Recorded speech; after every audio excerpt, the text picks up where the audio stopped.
Bonjour à tous les amis et bienvenue dans la chaîne YouTube Les Trottins ma passion, direction l'hippodrome de Saint-Cloud pour le quintet du jour. Très heureux de vous présenter cette quotidienne chaque jour et cet événement. On va retrouver les galopeurs, mais comme d'habitude on revient brièvement sur ce qui s'est passé lundi. On retrouve gentiment la régularité dans les événements, tiercé, écarté des ordres dans la sélection, course par course dans l'ensemble peut mieux faire, journée très compliquée, enfin course quand même très ouverte, donc ça a été moyen dans l'ensemble. Par contre, notre cheval du jour s'impose en costaud et notre plus beau coup reste Hold Up du Dijon qui s'impose très facilement dans sa course face aux Européens.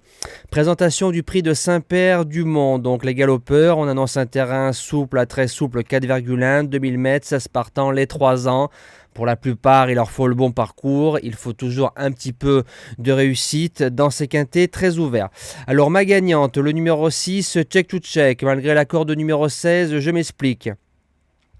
Jument qui a fait deuxième lors de son premier quintet plus derrière Final Gesture. Final Gesture qui tournait autour du pot pour remporter son quintet. Donc je considère que la ligne est bonne. Débute à main gauche, mais 2000 mètres Saint-Cloud, si je dis pas de bêtises, c'est une grande ligne droite, un tournant et une grande ligne droite d'arrivée. Donc ça tourne qu'une fois. Je pense pas que ça va poser le moindre problème.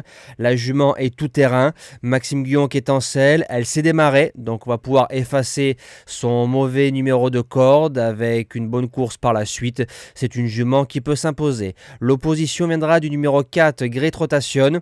C'est un cheval qui a 3 sur 4 dans les quintets plus, une fois 11e, mais il faisait une rentrée, donc on lui pardonne sans problème son échec. Derrière, c'est 4e, 4e, 5e, donc c'est régulier par la suite dans les événements. La note récemment à Paris-Longchamp.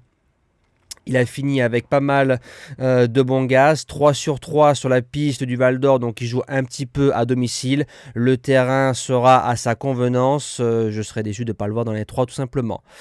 Premier outsider, le 14, Rosetta Stone, 5e et 4e lors de ces deux quintets. Le cheval est sur la montante, il a fini à côté de Récoupe qui a bien couru face au vieux samedi dans le quintet plus, à sa place à l'arrivée avec l'excellent Sébastien Maillot. Deuxième outsider, le 7, Gemio. Alors le terrain va être une petite inconnue, mais ces deux lignes de Compiègne et de Deauville sont bonnes. C'est un excellent finisseur. C'est un cheval pour moi qui a de l'avenir dans les événements. S'il n'est pas dérangé par l'état du terrain, c'est un cheval qui va finir à fond, surtout qu'il est très courageux dans une ligne droite. En 5e place, le numéro 2, Ashgar. Alors je l'avais gardé pour sa rentrée, mais avec l'accord de numéro 15, on n'a pas démarré, on a fait course école. Il a fini tranquillement son parcours, on lui enlève une livre. Si on voit le cheval de Longchamp et de Lyon, pour moi c'est une première chance, le terrain il n'y aura pas de problème. Et lors de son premier quintet plus, il a été gêné dans sa progression dans la phase finale, finissant que 8e à Compiègne, avec Soumillon qui est dessus, feu. En 6e position, le numéro 10, Bivan. Alors il a pris une 3e place en battant Great Rotation au mois de juillet à Saint-Cloud, donc le 3 juillet. Il a couru 2 quintets, donc les deux sont bons, même s'il est 7e et 6e, parce que le premier on est allé devant et le deuxième on a couru course école, donc il y a du bon des deux côtés. Je me dis qu'avec un parcours à sa convenance, pour être 4e, 5e, c'est possible. En 7e place, l'As Caramelito.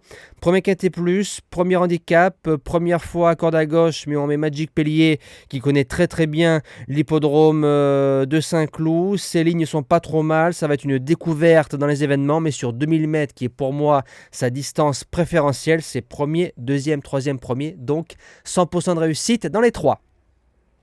Et je termine avec le numéro 9, Sansabé.